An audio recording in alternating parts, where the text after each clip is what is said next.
안녕하세요. 동화와 청소년 소설을 쓰는 이금이라고 합니다. 반갑습니다. 알로하 나의 엄마들은 100여 년 전 하와이 사탕수수 농장이나 파인애플 농장에 노동 이민자로 갔던 노동자들과 사진만으로 사진 교환만으로 결혼을 결정해서 하와이로 떠나가서 거기서 살았던 여성들의 이야기입니다.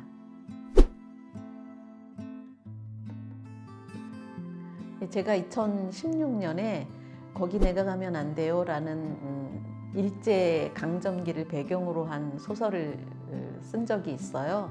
그 자료들을 조사하는 과정 중에서 사진 신부, 3명의 사진 신부가 함께 찍은 사진을 이렇게 발견하게 됐어요. 그 사진을 보는데 그 사진 신부라는 어떤 역사의 프레임 속에 있는 이런 인물들이 아니라 제게는 막 10대 소녀들이 내가 꽃을 가질 거야, 아니면 내가 부채를 들고 싶어, 양산을 갖고 싶어, 막 이런 상상이 막 되면서 사진으로만 남은 그 인물들에게 숨결을 불어넣어주고 싶다, 이들의 삶을 복원해주고 싶다, 이런 생각이 되게 강렬하게 들기 시작했어요. 그래서 그 인물들에게 제가 버들이, 홍주, 송아라는 이름을 지어주자 그들이 자기들의 삶을 막 저한테 이렇게 앞다투어서 이야기를 들려주는 느낌을 받았어요. 그리고 이걸 빨리 써야 되겠다라고 본격적으로 이렇게 마음 먹고 쓰게 된 계기는, 제가 아까 그 먼저 말한 책을 자료조사차 일본 요코하마에 있는 요코하마항에 취재를 간 적이 있었어요. 그런데 거기에도 우리 인천에 이민사 박물관 있듯이 요코하마에도 그런 해외 이주 역사 자료관 이런 게 있는 거예요. 그래서 거기를 갔더니 그 일본이 먼저 사탕수수 노동자라든가 사진신부 제도를 먼저 했었거든요. 그래서 자료가 굉장히 많은 거예요. 그리고 그들이 가서 겪은 고난이나 고통, 힘들었던 거를 굉장히 상세하게 막 복원을 해놓은 거예요. 이렇게 그걸 보면서 이들도 이렇게 힘들었는데 우리는 그때 당시 일본의 식민지였잖아요. 그러니까 식민지 백성으로서는 가서 얼마나 더 힘들었을까.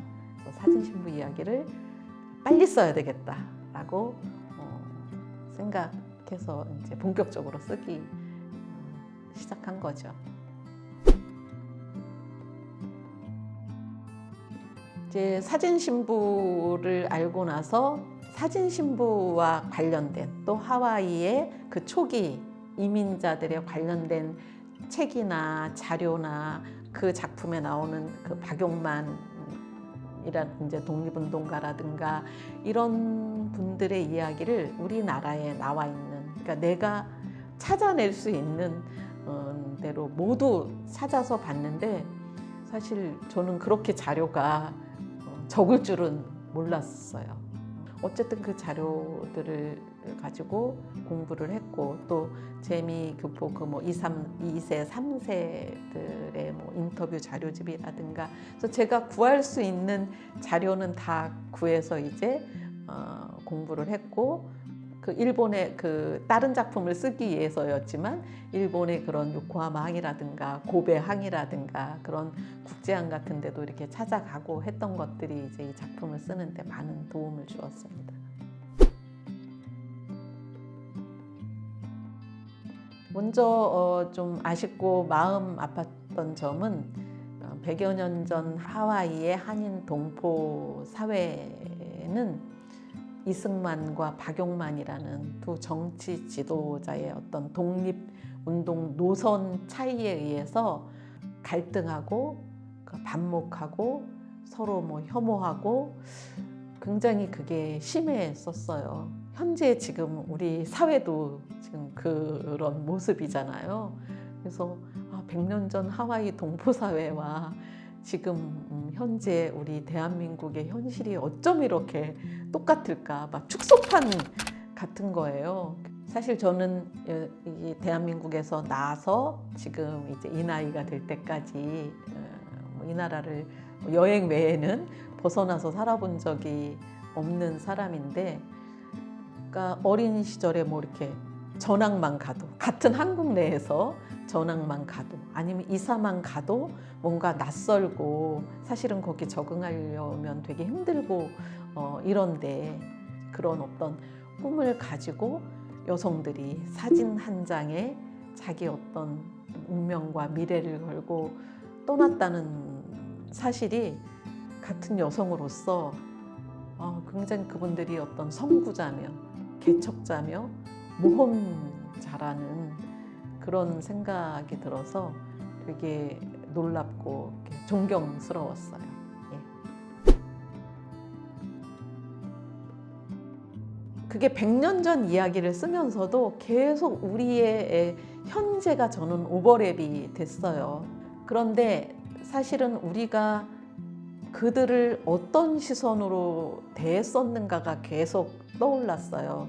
제가 하와이에 갔던, 이주민으로 살았던 우리 한국 사람들의 모습을 그리다 보니까, 그럼 나는 과연 지금 현재 우리나라에 와 있는 그런 디아스포라들에 대해서는 나는 어떤 생각을 갖고 있었나, 나랑 상관없다거나 그래서 무관심하거나, 아니면은 뭐 뉴스에서 이제 뭔가 가슴 아픈 소식이나 이런 게 나오면 뭐 동정하거나 연민하거나 그 정도가 아니었나. 근데 그분들도 사실은 뭐 무시당하거나 아니면은 동정받거나 뭐 연민의 대상이 되는 걸 그분들도 바라지 않을 거라고 생각하거든요.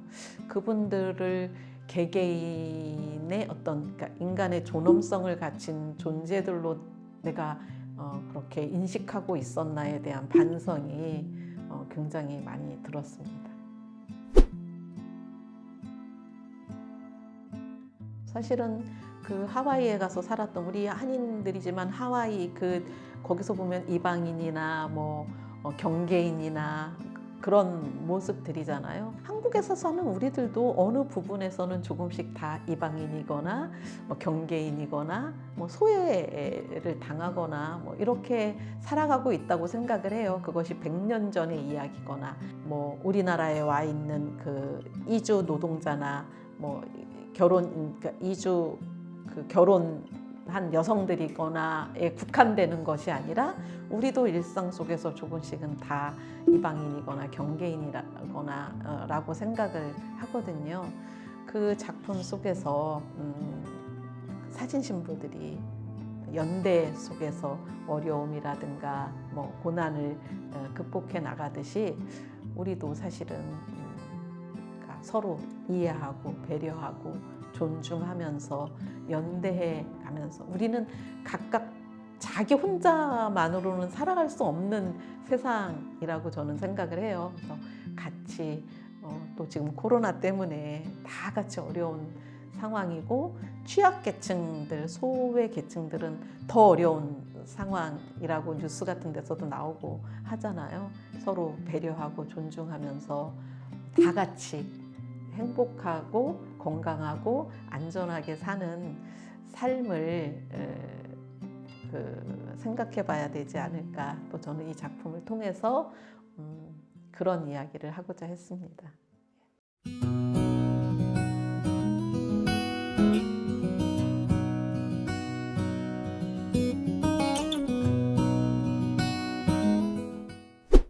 올해 5월에 열리는 제9회 디아스포라 영화제에 많은 관심과 기대 가져주시기 바랍니다. 감사합니다.